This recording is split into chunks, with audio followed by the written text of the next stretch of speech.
So we'll call the meeting to order. For those of you who don't know me, I'm Amy Qualey. I am the EL/MLL Director for the district pre-K through 12, and I'm taking on the Redistricting Committee because Ms. Miller is quite busy with being a principal and the superintendent-elect.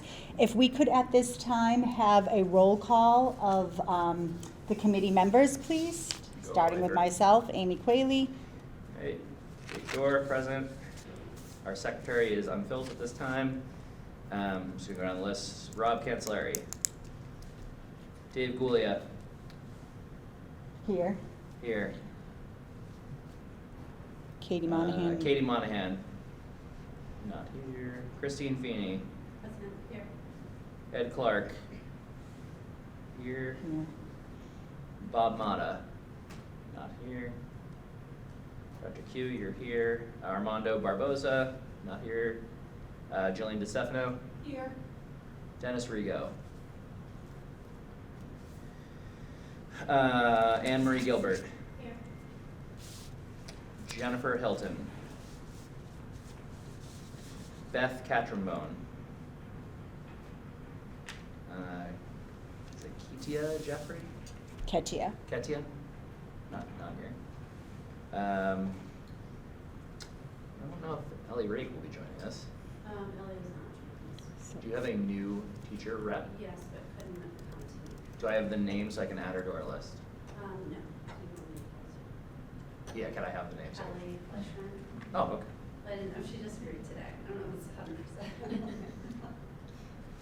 All right. Charlotte Green. Here. Jillian Savoy. Here. Erin Matthews. Here. Amanda Souza. Here. Lynn's Hercule. Here online.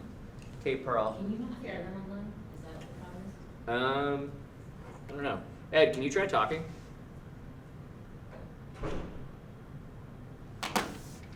Hold on.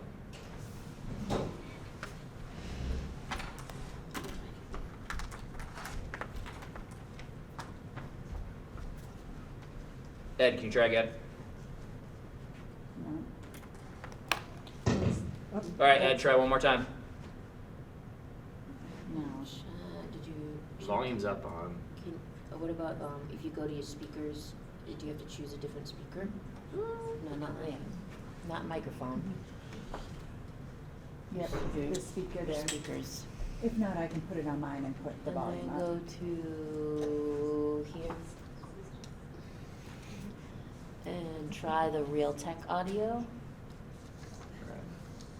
All right, Ed, keep talking. Can you hear me now? There it is. Thank Yeah. you. Good job. All right, so just to confirm, can I get Dave? You're here. Can you verbalize that? Mr. Gulia. All right. Ed Clark. Here. All right, who else did I get already that is online? Lynn's Hercule. Present. Thank you. Thank you. Mr. Gulia. Present. Great, thank Yes, sir. you. Sorry, Kate Pearl. Here. Elsa Montero. Nicole Veloso. Here. Megan Texera. Here. And Marcia Previati. She waved. Let's see here, great. Okay. All right, that is our. Julie Miller. Julie Yes. Miller. Sorry, I'm adding you to the bottom. Okay, so we definitely have enough for quorum. We'll carry on with the meeting. Just to go over our norms, since it's been a while, since last March, since our meeting, these norms were established in January of 2025. Be present when at this meeting. One mic, one voice. Assume positive intentions. Be comfortable with discomfort. Respectful towards all members of the committee. Speak on behalf of yourself. Agenda timelines adhered to, consideration of all SPS students, and be inclusive. Thank you. So we're going to take a minute. I did have some handouts when coming in the door, and Mr. Dorr will share his screen for the folks at home for the March 13th, 2025 minutes. If we could take a few moments to review. We're not going to read them, just take a few moments to review, and then we'll need a motion to accept the minutes from March.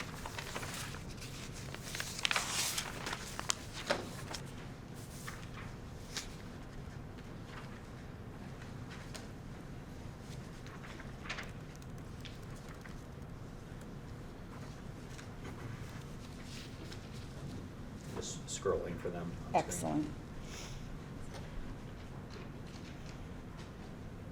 Actually, for my friends at home, I'm gonna drop the link in the chat so you guys can click on it directly.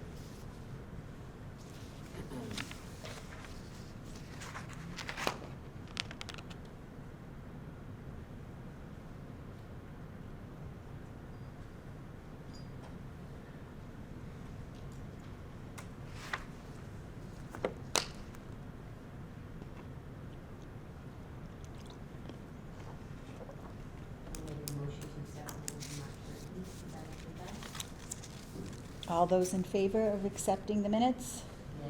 Oh, do you have to have a second? Yes. Can we have a second? Oh, any more discussion? All right, the motion's to accept the minutes from March 13th, 2025, accepted. The second was Christine Feeney. Yes, I forgot the second. All those in favor, say aye. Did we just say it or We raise our can, for hand? this, we can say, we don't have to do a roll call for this. Yeah. So they're gonna have to do something. So, They can raise their hand. you can either, if virtual friends, you can either raise your hand, thanks Dave, or say aye. Alright, I got Ed, Nicole, Dave, Marcia has a hand up, Lynn's gave a wave. Alright, we're good, online. Okay, And then everyone else you have to do. All in favor? all in favor? Okay. Yes. One abstention.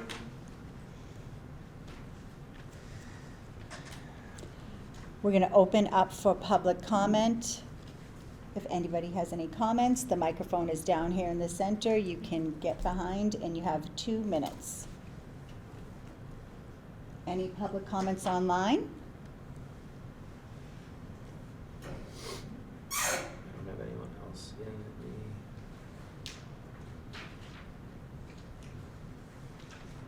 We're all good online. Okay. Moving ahead, there are 2 business items on the agenda tonight. The first one is we do have to nominate and approve a new redistricting committee secretary since Amy Sareva took a new position at another school. Would anybody like to nominate someone as the redistricting committee secretary or self-nominate? I would like to nominate Katie Monahan. I know she's not here, but I already checked with her. Yes. Okay, is there someone to second it? Okay, Kate.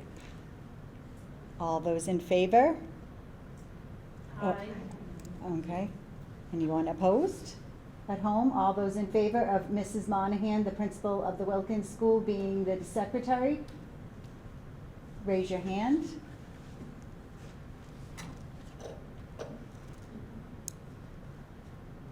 Okay, so I guess it's approved for Katie Monahan to be the secretary of the committee. But is there someone that can take notes tonight? Yes, Mrs. Feeney is taking notes. So the second item that's going to take the longest here at this meeting, and I do think we should read it aloud, is the redistricting project timeline. We went ahead and discussed based on our prior meetings and put together a formal timeline for the next couple of years. It seems like a long project, but we'll be here before we know it. So we separated it into phases, and you'll see that some of the dates overlap within the phases. So this is based on the opening of the new elementary school in September of 2028. Phase 1 is the project launch and planning. Tonight is the first meeting of this school year, and the purpose of tonight is to go over this timeline and confirm next steps. January and February of this year, we will begin as a district the vendor selection process, where we'll solicit bids and select a mapping company to support the data analysis and boundary modeling of the district. We will reach out to other districts who've already gone through this process. Andover, Plymouth, and Norwood are 3 districts who have recently gone through this process. And then for phase 2 will be the data collection and the preliminary analysis. That will be the spring and into next December. We hope, based on discussions prior in the meeting, to conduct a community survey this spring to gather input from stakeholders regarding priorities on the redistricting. December of next year, preliminary enrollment projections. We will generate preliminary student projections for each school to guide us in the mapping. Also in December of next year, preliminary transportation analysis. We will estimate the transportation impact and ridership, noting policy. Students over 2 miles ride for free. Phase 3 of the project is our PR, public relations, and community engagement. That will last quite a long time. July and August of this next summer, we will launch the PR campaign, beginning with a coordinated communication and community engagement effort, expanding beyond just our internal typical PR staff. We hope by next January 2027 to engage a PR consultant to onboard an external PR support to coordinate messaging and prepare materials for public forums. Phase 4 will be the map development and committee recommendations. That's when we as a committee will do a lot of the work. Spring of 2027, this committee will finalize our recommendations, finalize the maps and documentations, and prepare a draft for school committee on the recommendation report. In the fall of 2027, we will make recommendations to the school committee and present our final redistricting proposal. In December of 2027, the budget, believe it or not, for 2029 fiscal year will be prepared. We'll incorporate the transportation and staffing numbers into the FY29 budget. It will be a one-time transportation funding that will be anticipated. Phase 5 of the project timeline will be the implementation and operational planning. The spring of 2028, prior to the school opening, we will take bids for a Stoughton Extended Day. That will be the Extended Day programming in preparation for the new school year. The summer of 2028, before the school opening, transportation and logistics will be finalized. We'll confirm bus routes, staffing, and communication to families. And then in September of 2028, the new school will open and redistricting will be implemented. We put some additional considerations for special ed. We will have to review numbers of specialized and inclusion classrooms per school, evaluate potential for sub-separate programs. For ELL, we'll have to monitor the number of multilingual learners per building to maintain equitable services, not to create large groups of ELs and special education students in one place. And just note, we can go into executive session if need be to discuss sensitive decision-making and negotiations. So that is a preliminary timeline of the project. Obviously, it's up for amendments if we so decide. Any questions, comments about the timeline?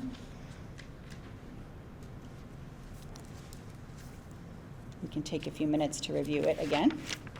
I like that it gives us a year from the time of the recommendation to time of implementation. I think that's important to give people and families an opportunity to plan, and of course there's some budget implications that we'll have to be thinking about. I imagine the school committee, I don't want to speak to them, but I would imagine them that they would want to also have an opportunity for the public to be heard in front of them. So I think that gives A good year. a good year. I know it's not, unless I missed it, I know it's not, I didn't see it explicitly written, but to actually communicate to impacted families the change? Like, I know we talk about the new maps, but we don't have a space where we're actually like contacting families to let them know like that their school has changed. Specifically, I don't know if we want to. Will that be done in the summer of 2028 with the logistic finalization? It's not spelled out completely, so I don't know if we want to add. I mean, I think that the timeline, it doesn't get really too heavy into like the very specifics and all the little pieces of this. I look at this as more of like a very broad sort of bigger picture timeline. And in July 2026, we start our public relations and campaign launch. So that's, I would imagine that's going to incorporate some communication. But if I'm misunderstanding of course, then we should be a little bit more specific about that. Yeah, I think that'll be, in that PR, they're gonna, the biggest thing is that they'll wanna know is when they're gonna know. Right. Right. So, and then maybe it could not be our decision to make, but we send it to school committee fall 2027. Realistically, when would school committee make a decision post all delivery on said plan? It would probably take a few meetings, and we'd want to get public input, so we're probably looking at a month. Mhm. Yeah. So like Jan 28, Mhm. if we get it to them fall. I mean, they'll certainly know by spring if that's delivered to them in the fall, right?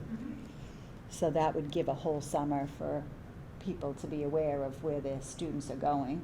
Yeah, I think we just need to be, in my opinion, and again, it's just one opinion, I just think we need to really spell out exactly when it's gonna be notified and how that change is gonna be.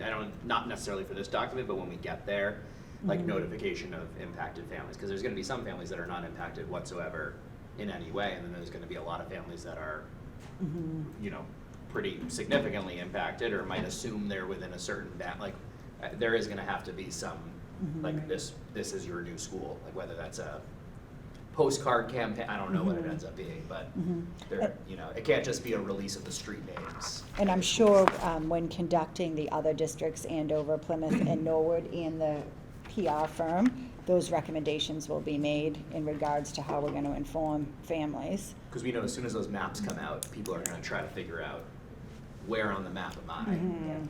And I know they do it very purposely, like not all the streets are shown, like it is loose for a while, but I mean, you know, I think you all know as well as I do, as soon as that map is drawn, the proposals, you're gonna look and see, is that my street on there? Is that, you know, how close am I to that school? Would advocate on like the parent side of things with an elementary age child. I would say this process is, just from what I've heard in the community, is already a little anxiety provoking for parents, so I think the more notice we give them, like if we could notify them January 2028 to give them planning time to talk with their kids, like almost like also acceptance, because a lot of these families love their elementary school and are very devoted to their schools, whether it be like PTO or any type of community involvement. So just advocating on like the parent side, I think it would be reasonable to try to notify them much sooner than June or May Mhm. to kind of break the ice and give them a chance to. Yeah, I think even before it gets to school committee, to say these are the preliminaries, Potential. because people can come to school committee and talk to Mhm. us. Right. A decent chunk of them, from like you're saying, will know pretty quickly that they're not being impacted at all. Mhm. Because your target audience is gonna end up being fifth grade of 2028. Mhm. Because the kids that are impacted in that last year of 2028, because the ones who are gonna have to move schools year. for their last year of elementary Mhm. school. It's just gonna be like, that's gonna be your audience that probably ends up Mhm. sharing, you know, potential concerns or questions I mean, and things like that. Can we look at like, even like the impact of how many students those are? I mean, Right. maybe that's it's the last year. Right. If it's X amount of students, maybe it's not. And again, depending on the maps, we don't know yet. Yeah, we don't know. Right, so, but I think it's that is a potential Absolutely. area of concern. And from what I've heard of other districts, the mapping company presents a couple of scenarios, and then the committee discusses the scenarios and then makes the recommendation to school committee. So we will have a couple of scenarios in front of us. I would recommend, maybe as part of that PR campaign launch, maybe even before that July 26th, being very transparent about the work that happens in this committee. I know Norwood had a website for redistricting. It wouldn't be a bad thing for Stoughton to get a link on our page where we're sort of not only posting like meeting minutes and whatnot, but if there are maps or documents or whatever is sort of being discussed or The shared. statistics, the heat maps, Yeah, all those exactly. things that come into play. Do you want to make a motion? Exactly. Make a decision. Yeah, so that, and that way, it's not just January, that they get the opportunity to have some feedback and hear, be heard. They can, if they see something in August or whenever, they can, come to school committee and be heard, or reach out to school committee, or reach out to the redistricting committee, whatever the case may be. Do you have to make a motion to add that to our timeline? I don't think so. Just a recommendation? Well, if you want to be a part of the timeline, then yeah, we would put it on the timeline. And Because that if would we were be- gonna do that, we might do that in conjunction with the PR. Yeah, maybe even before then. Yeah, there should be like something where it's website creation Yeah. somewhere. I think we should make a motion to add that. We could check in when we talk to the other districts too. I know like Mhm. Norwood's website is super interactive, Mhm. and I think there's like an SPS employee that Mhm. is connected to the Norwood school committee in that process, so I think that would be, I think they mentioned at some point that the group that they used to do their maps also did work on their website, so that might be something worth asking when we go out to bid for that as well. Mhm. Would you think about wanting to have it up for this community community survey that's going to go out? So like, here's the survey, we want your feedback, here's the website for more information. That's Yeah. great, yep. Yeah, and that's like that February 2026 timeframe, around Yeah. there, before we get into the spring of 2026, like in between that January and phase 2, maybe might be a good place to think about website creation after the vendor selections process has happened. And you could just, if that's where you think it goes, we could put it there, and then the motion can conclude the amendment that was just made. Okay.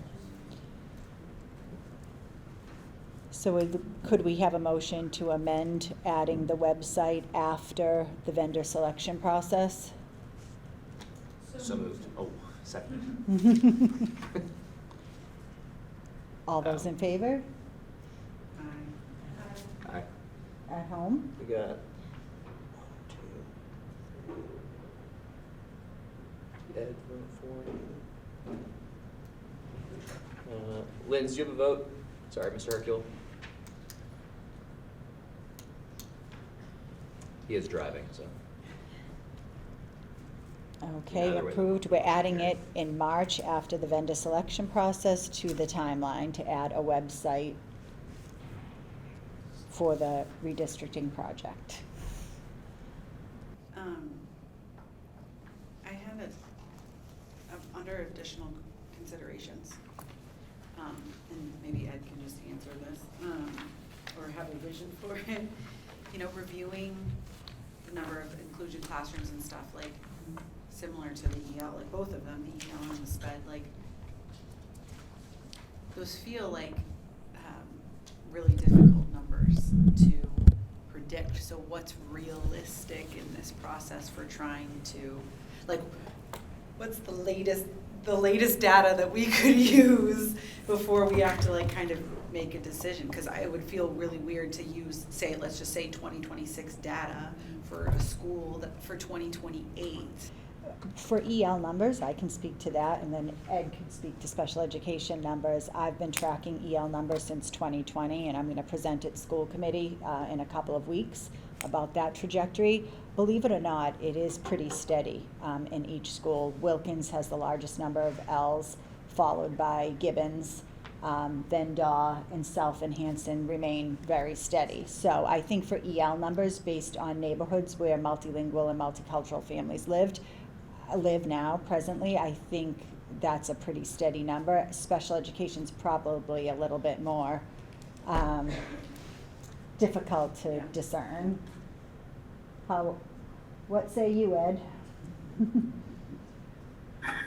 You're absolutely right. I mean, over the past 3 months, we've seen a surge in a couple of different neighborhoods just from people moving in.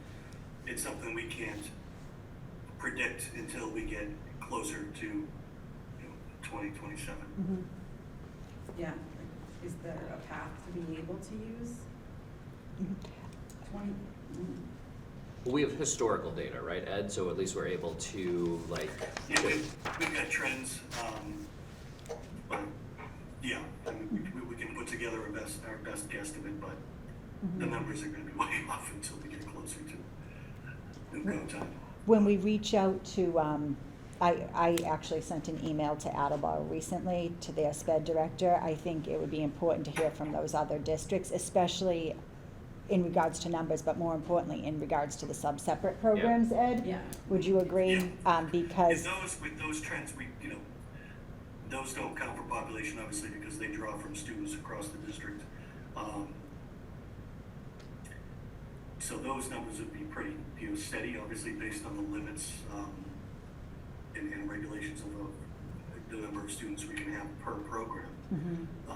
I'm talking basically about, other students receiving services within, this new building. We could just take a look at the trends from the surrounding neighborhoods over the past few years.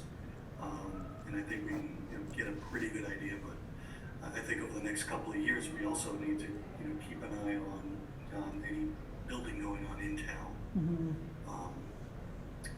And factor those numbers into it as well. And the historical data is something that we will give the mapping company, and that will be part of Yes. all of the recommendations. I think it would be really helpful to at some point touch base with Mrs. Lozo when doing the beat mapping on like what her predictions would be transfers from the Jones to the elementary school. Like some of those children are in sub-separate but may, not need that in the new school type of thing. So she'll be able to also kind of probably direct us as far as the students she does know. I know we obviously don't know students that haven't, been to kindergarten or things like that, but I think she'd probably have a good idea, like, on who's gonna go where when we start to look at that as far as special ed. I think probably the biggest indicator would be the percentage of students we currently have receiving services. Not knowing where the lines are going to be drawn, we'll have to factor in that anywhere between 20 to 22% of the students will be receiving services regardless of the building or the neighborhood. We just keep a closer eye on those percentages, and that will probably drive how we estimate the number of students and the amount of spaces that we're going to require. Yeah, and are you all familiar with the different sub-separate programs we have currently in all the buildings? I am. Yes. Yeah. Ed, do you want Are to? you asking me that, Amy? Yes, I hope you're familiar. Do you want to just tell everybody of the different sub-separate programs? Because as an outsider, that was my initial question. How are we going to determine what sub-separates go in what buildings, and not to heavy up any one building with a certain number of programs? And then is this the time that we think about different program models if we're making the change? Do you want to tell everybody?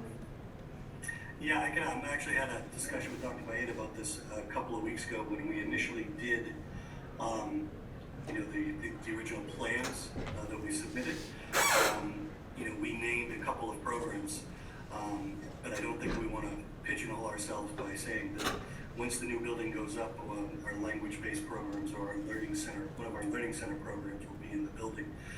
I just think we need to keep in mind that they're going to be substantially separate spaces, and based on the trends and the needs of the district, give ourselves more flexibility to determine what programs are placed where. Mm-hmm. So maybe sub-separate families need their own communication. If there's a possibility that If their child's being moved. if the program is gonna move, right? Because it doesn't matter where they live, Yep. right? And if there's a chance that their program is getting moved to the new building, because currently it is spread across 3 of them, and we're gonna that's the one that's going to new building. Yeah. and now it's not even on their radar to, because they're thinking address, Right. you know, or not, or both, or, you know, or they're thinking, oh, I am safe because this program is here. Like maybe they need their own. And that's something we've had to be careful about before. When we did, we've opened a couple of new sub-separate programs out over the past 3 years, and students have moved from one school to another. You know, some for 1, some for 2 years. It's, and unfortunately, I think an inevitability when we're talking about this redistricting. We know there's a group of students who are only going to this new school for 1 year. And I think that's the truth. Students will be in sub-separate programs as well. I'm just gonna be like super honest. I wonder about families that are okay with going into sub-separate programs or more agreeable and choose the sub-separate that they're offered because it just so happens to be at their home-based school. And now we're gonna just go into a time where there's gonna be some complications if we're moving them around and they won't be at their. Yeah, I mean, I'll comment on that. I do think it'd be worthwhile if we know some programs like might not move. I think that might be worth communicating early on. That's a good point, Jake. Yeah, like, I don't wanna use any program specifically, but if we like know a program is staying at a building for the foreseeable future, even with the opening of a new building, it probably is worth communicating that at some point and just saying like, X program Doesn't will be impact your at the program. school moving forward, that is the home base for this program. I mean, cause I'd have to ask the question, I mean, it might be worth asking, cause I know there are some restrictions on what you can change about the educational plan for the new building, and once it's already been approved, right? Right. Especially for elementaries, because we did name specific programs in that educational plan that is part of Part of the the, MSDA grant. the funding agreement. So I do think that is something we need to continue to talk about, because, I think, just because it's planned, when we open the new school, we'll have the flexibility to utilize the space. well, and there's absolutely are more spaces within this new building to be flexible as a district, which is great. I mean, like, that's something we don't currently have, which is awesome. But I think if we know some programs aren't moving, I do agree with that. Like, if there's families that are in certain communities that's, you know, an important factor that it is maintained. And has there been any discussion about siblings? Because I know historically that's always been a problem. That, you know, a student goes into a sub-separate program at Hanson, but the siblings are still at Wilkins. Is this the time to explore that as well? When we are redistricting, probably. I mean, the whole concept behind a new building is to be more flexible with the spaces, so I would hope that that's something we can talk about, but that is, yeah.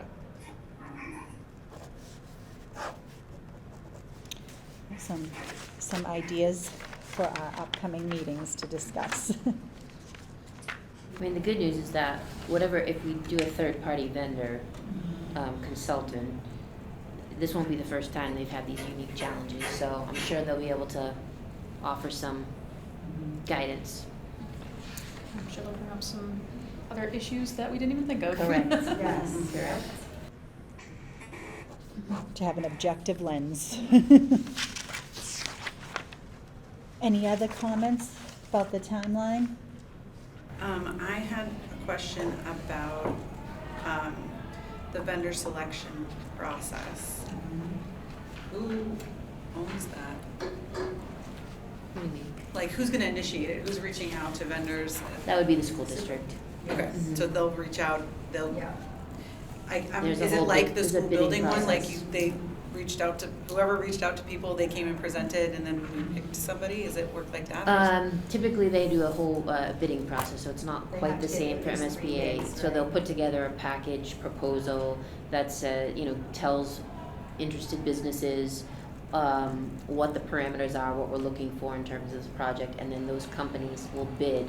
They'll provide whatever, what they can give you. They'll give you a whole list of, these are the services basically we're able to give you for this price. And then the district looks at those bids and makes a decision based on what those companies have provided. So, and since the district will be paying for it, that would be the process. So would the idea with this timeline be that by the time we met on February 12th? They'll be in the process of looking at different vendors. I'm not sure if they'll be solidified. In February, we'll most likely discuss the survey that will be going out during the spring. That'll probably be our next business item.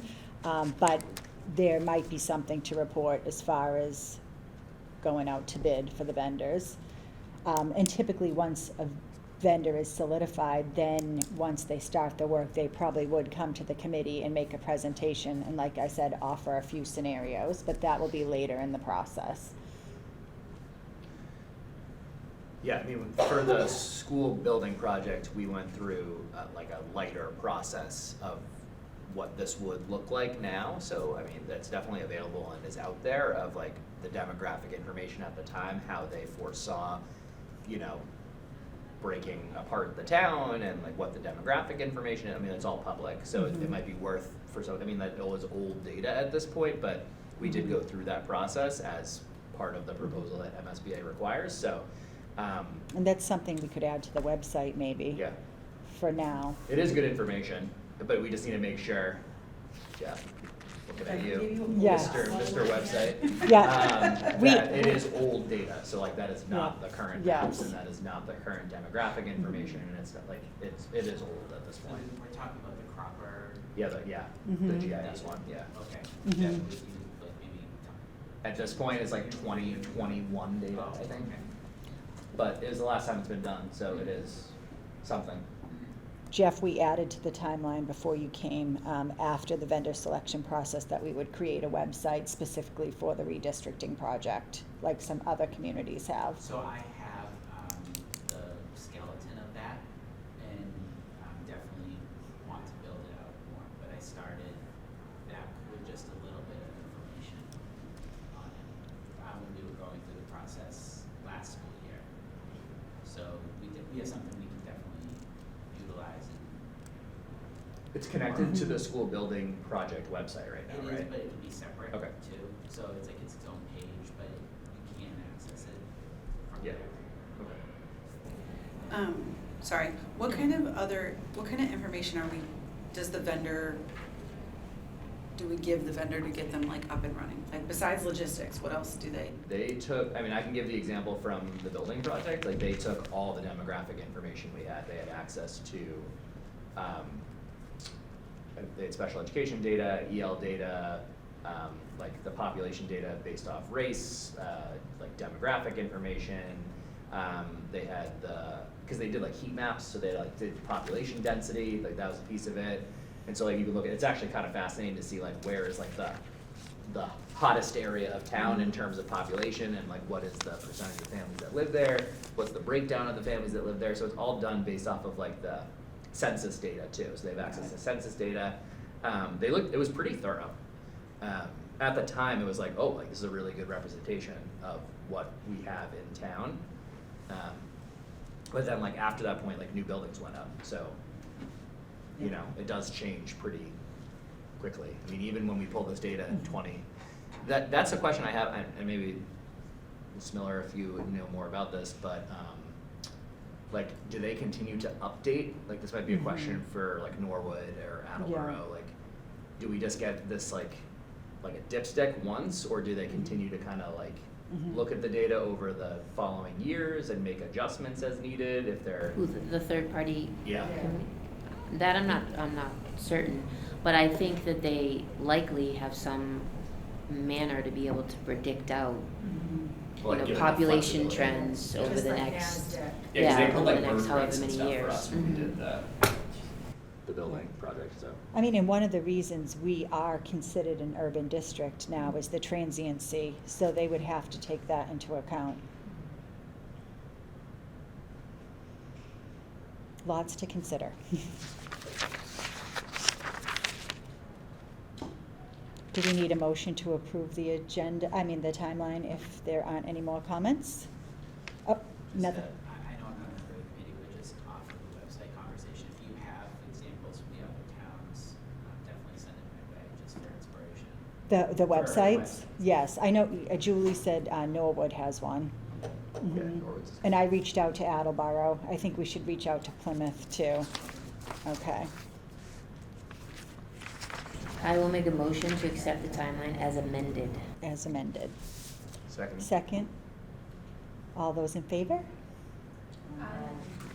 Approved. Oh, did I raise their hand at home? Yeah, we're good. Okay, we're good. Any other discussion? This was a rather short meeting tonight.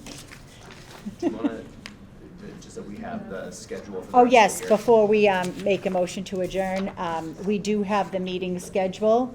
That was also in the pile, so we propose to have 3 more meetings over the course of the year. The next meeting will be February 12th, and then we'll meet again April 9th and conclude the year June 11th. And I'll send the Google Calendar invite to the updated list. Yep, of, so um, the committee updated members. list of committee members, and then obviously we'll post publicly as well. But we'll start sending an actual Google invite because it's hard for all of us to remember. And this will be the place, I guess, because it's bigger than the school committee room. If in the future, when we do get more into this, I'm sure we'll have more public commentary. And 6 PM moving forward, right? 6 PM. Okay. Okay. Ready to make a motion to adjourn? So moved. Motion to adjourn. Okay, adjourned. And we'll see everybody hopefully on, we'll see everybody hopefully on February 12th. Thanks online, folks. Okay, thank you, everybody.